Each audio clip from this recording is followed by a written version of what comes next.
Simeon Rice is one of the best pass rushers to play the game, is what I really think about it. Disappointment from this last game. There's no other way to put it.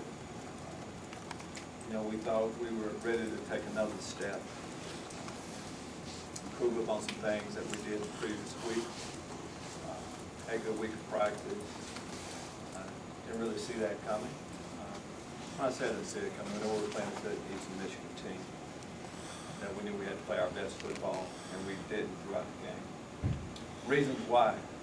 You know, talking offensively, I know Coach Smith will be up in a little while to talk. But when you score 31 points, that should give you a chance to win the football game. Some of the things that can hurt you on the offensive side, penalties, and you have to, of course, protect the football. But 31 points should give you enough. It leads us to the defense. Defensively, of course, it's simple as that. Gave up too many points, too many big plays, in particular, passing game. I think they had 6 big pass plays, you know, 3 touchdown passes, all of that. The long run against our defense. These are things we haven't done in the past, things that we'll clean up. So there's disappointment, as I said, and when you finish up one of our goals, of course, was to finish 3-0 with our non-conference schedule. But then you have to look at the total, as we look at the total body of work for our non-conference schedule. And 2-1 record kind of says pretty much what, you know, how we played. I thought we played 2 very good offensive games. I thought we played pretty good 2 defensive games, which led, of course, led to this record. Hopefully we get a couple guys back injury-wise this week. A few missed that and a few were really missed this past week, especially on the defensive side of the football. It's good to get Reggie Corbin back last week. Of course, Reggie is an outstanding player.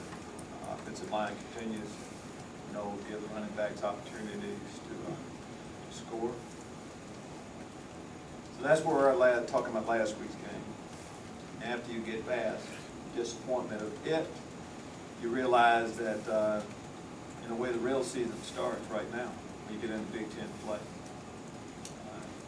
They beat us pretty good last year. We know they're an outstanding football team. They present a lot of different challenges for us, but we're really excited about that. There are a lot of activities going on, of course, here on campus. But for us as a football team, we get a chance to play in front of with a nationally televised game, and that has to really get you pumped up even more. Take a question. Adrian Martinez, obviously a really dangerous quarterback. Yes. How did Mike Glass, what did he show you? Well, going in, we knew that Mike was a good football player too. He threw the ball extremely well. We knew he was an athlete, he could run it, and he had a couple times he run, but the way he threw the football kept us off balance most of the day. Kind of something that receivers made plays throughout. Thought we would match up better with them than we did. Coach Isaiah Williams warmed up a couple times and Brandon got backed up a little bit. Is that just simply a matter of that, or were you thinking about putting him in there for? Now, with this one, Brandon took a couple shots. Right, that's what I'm asking. Yeah. Brandon's our quarterback, and we weren't going to put Isaiah in. Brandon, again, start with that. There's some things that didn't go the way we wanted them to throughout the game with a lot of different positions. But no, that wasn't the case at all. I like the way Brandon, we're down 14 points. I like the way Brandon led us back, tied the score, give our team a chance to play, continue to play and to win the football game. What are your pass rush goals you needed to have some personal places out there? What needs to be corrected in coverage? What needs to be corrected in coverage? I need to cover better. How do you answer that question? It's pretty hard. When you're not getting pressured, you can send more guys. We did it a few times. We got burned a little bit with that. Eventually it comes down to a one-on-one game. You need to be able to cover. We've covered better than we covered this past week. We'll do things a little bit better. not a little bit better, a lot better than we did. But again, this was one game. We did not play our best one football game. That's not what we've seen total body of work. Lovie, Reg, you mentioned after the game they need to do the little things a little bit better from watching films and showing up on time. Is that something that you feel like kind of comes with cleaning up the penalties you guys struggled with again last week? No, I don't think it has much to do with filming. I think the little things that Reggie or any of our seniors or just teammates talk about in general.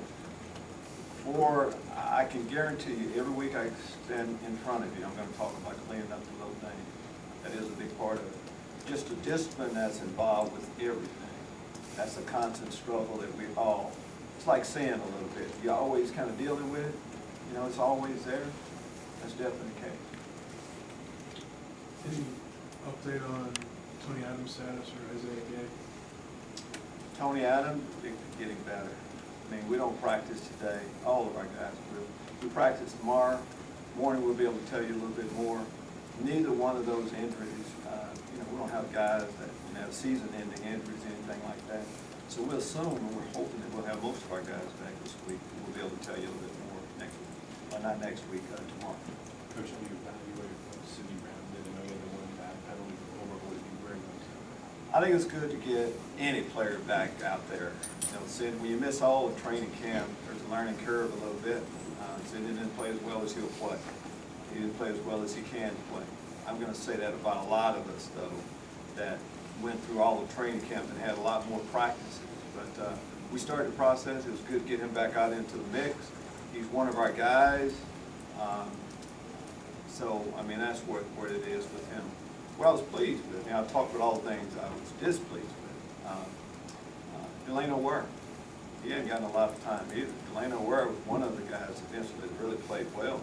He had about 3 big plays, took advantage of the opportunities that he had. Sidney will play better this week. Do you expect Delano to stay at stage now between any kind of injury you had some other guys? No, yes, we'll kind of see how it plays out, but, you know, not really just on the move a guy for 1 week. I guess you would do that if we had to, but we'll kind of see how that goes. Delano gives us flexibility for sure. Unfortunately, we have. How has he grown? What has he been now? Well, you know, I haven't studied, we haven't studied him enough yet to say that. I just know, but I know enough about him. He's an outstanding football player. Of course, as a runner, he presents a lot of problems for you when you have a guy that, you know, that can do both the way he can. He's big, can be a physical runner, can make you miss in the open field. So that in itself, just as a ball carrier, that's tough to deal with. But I think what kind of makes him a special player is he can throw the football too. And he's athletic enough to buy time.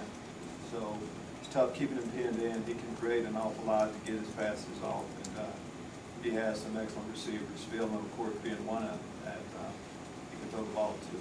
So they can do both. And that's what we'll have to defend, of course, the run as much as the passes.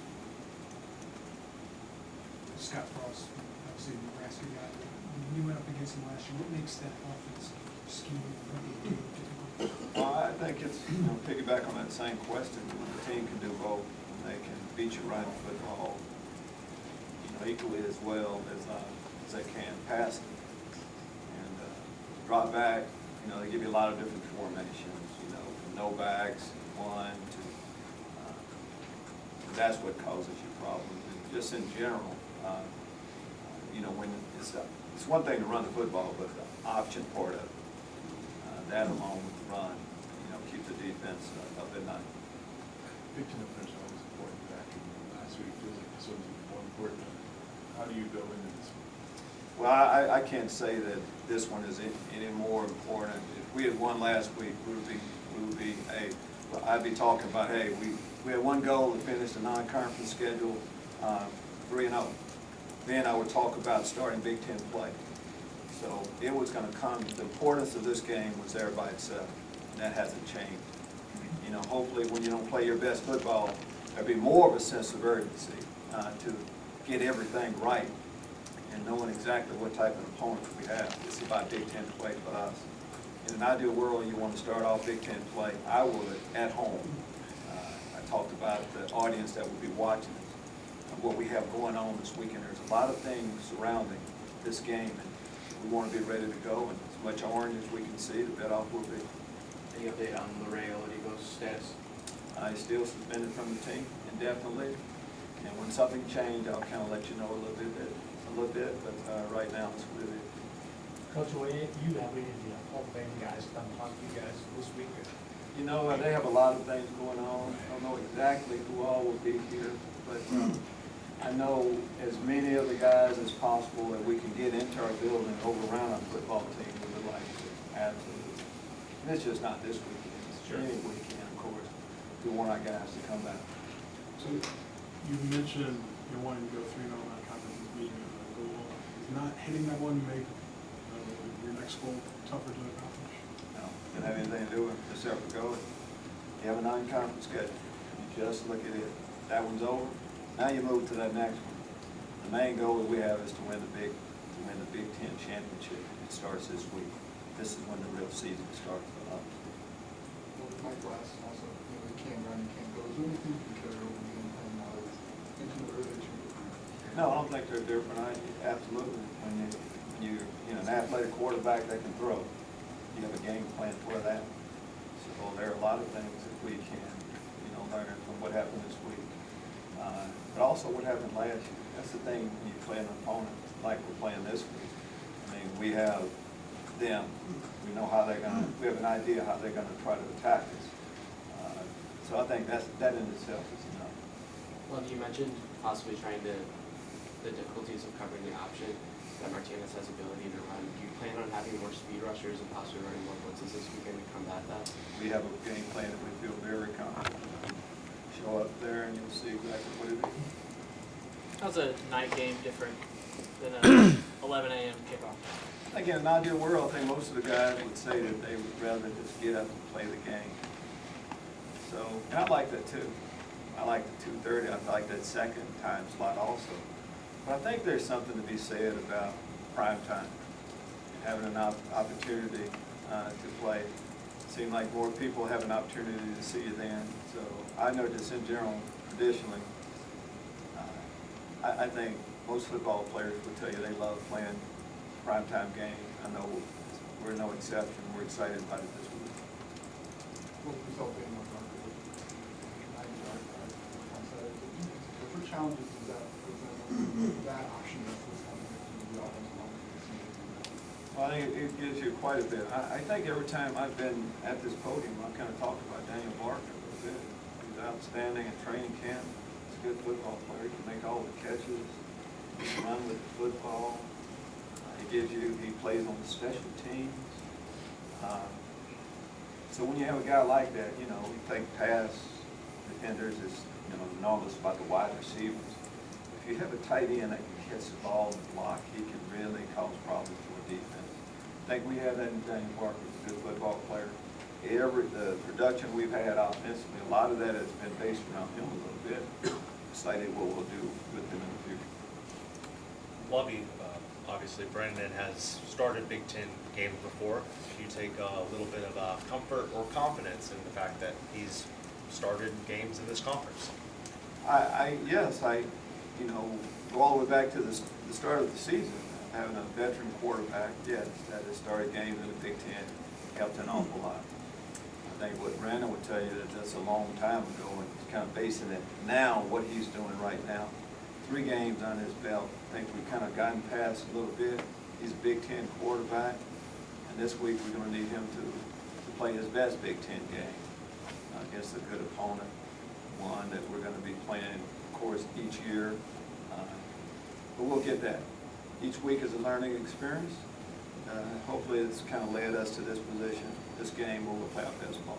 Coach, you think some people are focusing on how do you get more out of Owen Carter? Well, Owen, just from playing ball, I mean, as far as how we get more, there's only so many things you can do. I think every defensive player out there has an opportunity to play just like Wale had. When your number's called, when you're in position to make a play, you need to make it. Be that rushing the passer, when we get teams in third and long situations or whatever, or playing the run. But one thing that we did do this past week was play pretty good third down defense. It wasn't perfect, but that's kind of a defensive lineman's dream to get in a third and long situation. I say most guys would say that they like that.